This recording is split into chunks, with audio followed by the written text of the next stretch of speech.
Hi, everybody. My name's Miles Ward. This is Cloud and Clear. It's our podcast for diving into cloud technology, looking through the way GCP and the broader platforms that we build are helping companies every day. I am joined by an incredible member of my team. I am super excited to have her here. Kari Griguska has showed up. She is in charge of the Power program. Kerry, say howdy. Hey, Miles. Hello, everyone. I am Kerry Greguskat. I joined Sada in August of 2021 as the first services product manager in the organization and on Miles's team. It's services product management, right? Like we will get into that because that's a weird combination of words. But how did you get here? Give us a little of the origin story. Yeah, so I have been in the cloud services space for like over 5 years now. Most of my background was working like you with AWS to start with, but did touch the GCP and Azure and some of the services world there. A lot of product and operations roles of my background really understand kind of the secret sauce and the cross-functional relationships and dependencies that are necessary to really make services and solutions and products successful. You are exactly right there. It is that combination that creates the value, not anyone on their own. So okay, services product management. We're trying to differentiate that maybe a bit from standard, maybe software product management or these other areas. What makes that unique here?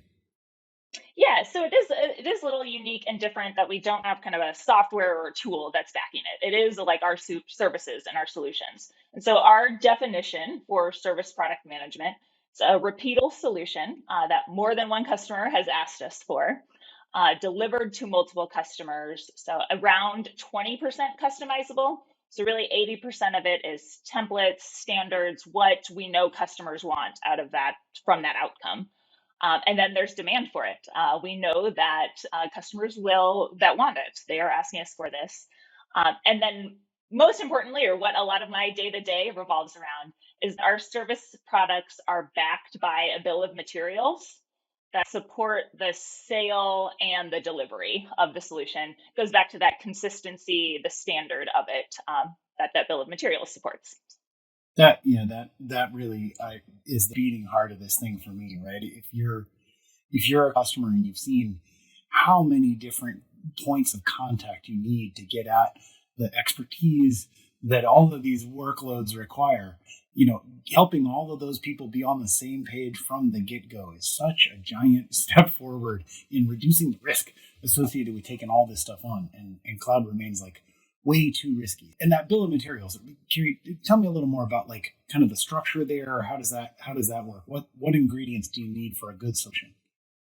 Yeah, so a lot of the like it always starts with kind of the customer facing like go to market materials of something on our website where people can find that we do something and they can enter in for more information and then we can reach out with them and have a conversation. And then we have different assets like a flyer that in more detail describes the example flow of like what to expect around timelines, your deliverables, who from your team needs to be involved. And then also like a slide that could be inserted into a larger presentation about like overall SATA that if we know a customer is interested in a particular area, we can highlight just over a brief slide to start the conversation there. And then, so those are kind of our initial, like the minimum bill of materials that we'll have for a service product. And as we see more demand for that, and as we're delivering that more, is when we start building out the templates that are more useful on the delivery side around code templates or reference architecture, kickoff decks that our project managers use. That's when we start kind of unlocking the additional bill of materials that still support that consistency, reduction of risk aspect. That's perfect. Yeah, I think we watch together with customers this, expectation that everything is already totally baked and done. And I just sort of poke a couple of buttons, right? And I mean, the products at Google Cloud are incredible. And very many of them actually do really useful stuff out of the box. But being able to have like a real curated list of the componentry that you need to be able to take advantage of all that stuff, I think is really a powerful approach. Talk to me about the gates, the thresholds? Like, when do you know it's time to do more? Yeah, so a lot of it we're going by like revenue numbers and how much we're either like actively selling or we see against demand from like opportunities. Sometimes we'll take cues from Google if they have certain campaigns or promos around something that we maybe haven't invested as much in. We see the investment triggers from them, and then we'll go do something more just like market like awareness there too that we're taking in of what maybe some like competitors are doing or what we see like analyst reports around customer asks. So. Yeah, I mean, I think we're in a fast enough moving market where keeping track of all of those inputs has got to be a little gnarly, so appreciate the focus and tenacity there. That probably ties to, it's one thing about kind of knowing which direction to point the boat. It's another thing to figure out like how much gas to put in it. Talk about like the investment. What are you seeing us do in this area? How far do you think we ought to go? Yeah, so how we've started, kind of our guiding light or guiding principles are the solution pillars that Google operates and organizes their products under. So Inframod, AppMod, Smart Analytics, AIML, Productivity and Collaboration. And so we want to have kind of the breadth of service offerings across those. And so we are trying to not just like pigeonhole ourselves into like one of those areas. Like Inframod, we're really good, but we're also good at AppMod, and I'm trying to spread out the services along there. But then also the like landscape that a customer like journey would go through. And so when they want to assess or kind of have a workshop around BigQuery before they want to use it. And then they want to go into a POC around a product and then like a full implementation. So we're looking across those solution pillars, but then across different areas. And I'm sure we'll get into our names, our category names here of the cadence, but across the different stages that a customer would go through implementing like Google service. Yeah, I mean, I think there's a lot where that implementation process, right? I think a lot of people from the outside, who aren't doing repeated implementations all the time, don't understand kind of all the different building blocks. Can you, and it's good that we're doing the enablement of those steps, but maybe help people understand kind of what do you see as the sort of standard sequence of events? What typically happens for customers as they move from, I'm not sure where to start on public cloud to where we take them? Yeah, so our service product catalog has this name, so Sada Power, and that name aligns with our other kind of brand sports signals that we're using across our brand. So it fits with our Sada brand. And then we have these categories. So Power Plan is our first stage. And that is like introductory assessments or workshops, and really just a customer understanding more about a certain solution and if that's right for them. Again, just learning of what that solution could do.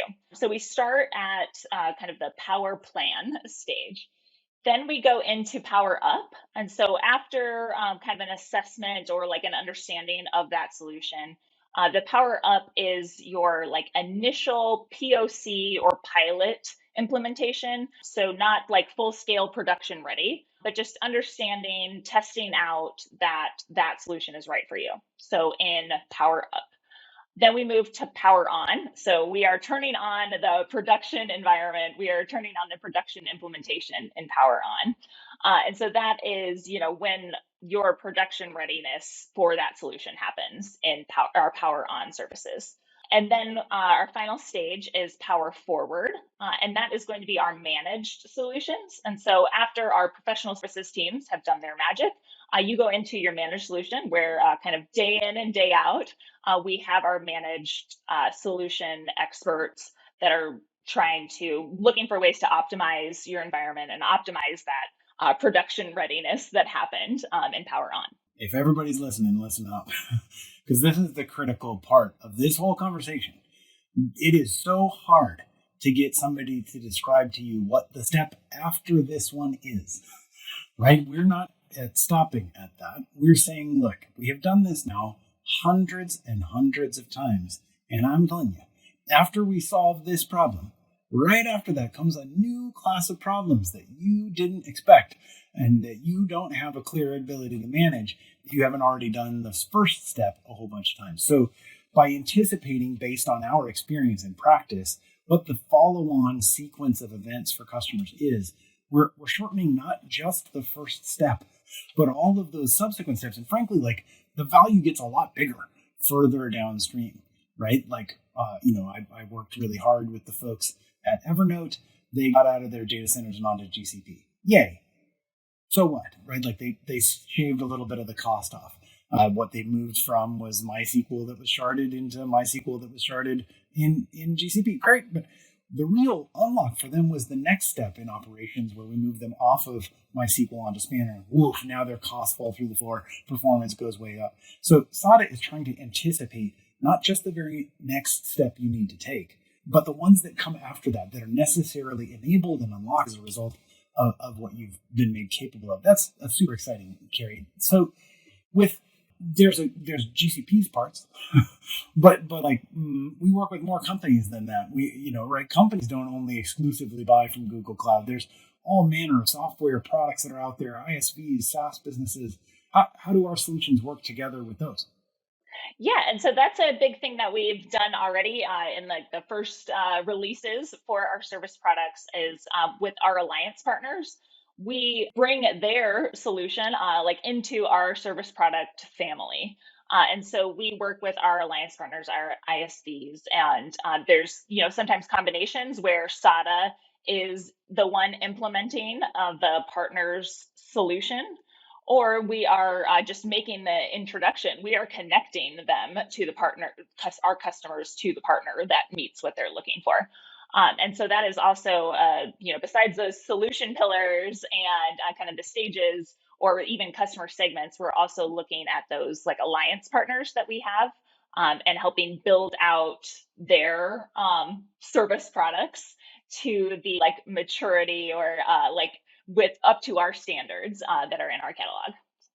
Yeah, folks, if you're thinking about which vertical, which stage of your maturity, in which using which tools, at which sort of scale of business, it is not an exaggeration to say that Kerry is actually playing 4D chess and dealing with what is a rather incredible jumble to juggle. So out of that, we have to actually get specific packages out the door so that I can give customers a concrete example. Like, here's a reasonable place to start. Can you walk us through a couple of the currently launched packages, help people understand what it is we're talking about in concrete? Yeah, sure. So I'll maybe take one from the Power Plan so you can understand assessments there. So we have a cloud security assessment. And so that is over an engagement, we are analyzing your current security posture over 10 domain spaces, and we come back with a score for each of those areas. You get this report, executive summary report at the end with that score and our recommendations for improving any of your potential risks there. So that's just one in the assessments. That is us assessing your environment, giving you recommendations, but no hands-on keyboard, no like direct implementation work in there. And then I will go for the implementation. We can talk about the Power On GCP Cloud Foundation. It's official name. And in that offer, over a 5-week span, we are building you a GCP landing zone that you can go deploy the rest of your production environment in. And so over that time, our experts are sitting with you, helping you understand things like resource management or just like identity principles so that you are set when that landing zone is ready. You are set to hit the ground running in GCP. And with that offer, I think it kind of unlocks a lot of the rest of our service products. It was important for us to get that out as one of our first ones because you need that landing zone. And then you could look at something like a data platform foundation, which is in our Power Up category, that is building you like an initial data warehouse pipeline. But you need that Power On GCP landing zone first before you can go deploy any kind of data pipeline. So I think that cloud foundation really is, setting the cloud foundation for your GCP journey. And then you can look at like the additional service products that we have. Well, that makes a lot of sense. And I hear from lots of customers that they really want a sure-footed first step and don't want to feel like they're signing up for kind of boundless complexity. So that's great to hear that we're touching folks there. I am, of course, very motivated about seeing as many of these exist as we can possibly get that to be true. There's really, I think, a lot of unmet demand in reducing the complexity of cloud and making it so that people can get out value faster. Like, how do we progress? What comes next? Talk to me about the backlog and maybe how customers can help influence it. Yeah, so I didn't, in my introduction, I usually say when I'm talking about my job that I had this amazing head start. Not just you, Miles, like many people at Sada knew that packaging up solutions is something we needed to do, but it was no one's full-time job. And so it's hard to make progress when, their full-time job comes calling. And so when I started, this was my full-time job to wake up and think about every day. I had this, or I still have this amazing backlog of things that we have identified of, this is repeatable. We should package this up, or just this is a space where we should grow. This is where the market is headed. This is where we need to build out capabilities. So I do have a backlog. We talked a little bit about some of that triggers in the pipeline as like customers are asking us for more capabilities. We'll look at those. And then as you're talking to your customer success manager or your technical account manager, tell us like what you're looking for. We're happy to share, kind of the current state of our roadmap. But then if there's, something not on there that you want to see or that you need help in, please give us all your feedback. I would be happy to join a call and hear that directly from you. That will be great input for us in like our prioritization. Yeah, it's because we're so closely partnered with customers, right? They are the beating heart of the way Sada works. We have to be just laser focused on the input and feedback that we receive from them.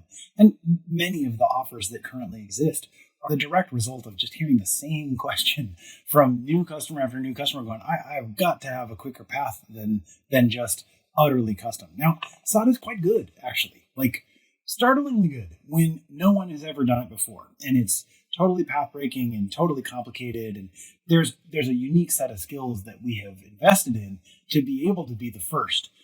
And I'm just excited about the investment that we're making to be able to be the 100th or the 1,000th time doing these things in a way that I think will help more and more customers be able to take advantage of our experience and expertise. And I know that we owe a lot of that to you, Kerry. So thank you so much for the hard work and the focus. And any other last bits you want to tell our audience or places they ought to go check out, stuff they should read? Yeah, so where you can go for what's currently in the catalog today for more information, sada.com/power is your quick link there. Yes, power. And then again, like if you're a current customer, please ask your CSM, ask your TAM. We'd love to hear your feedback. But then on the website too, there'll be forms of submit your information, and we'll get back to you with more information. It also doesn't have to be about those specific things that are in the catalog today. We're growing. The next time we have this session, the catalog will have doubled. There'll be more and more things there. Yes. That is the sound of progress, ladies and gentlemen. You can also just go straight to sada.com. There's a little chat that pops up. You can say howdy to the person that's manning the booth at that time, and they'll be able to direct you through to the power resources and other tools from our broad and successful professional services organization. Kerry, thank you so much. I really, really appreciate it. And I know our customers do too. Cheers. Thank you. Thank you for listening to Cloud and Clear. Check the show notes for links to this week's topics. And don't forget to connect with us on Twitter @CloudandClear and our website, sada.com. Be sure to rate and review the show on your favorite podcast app.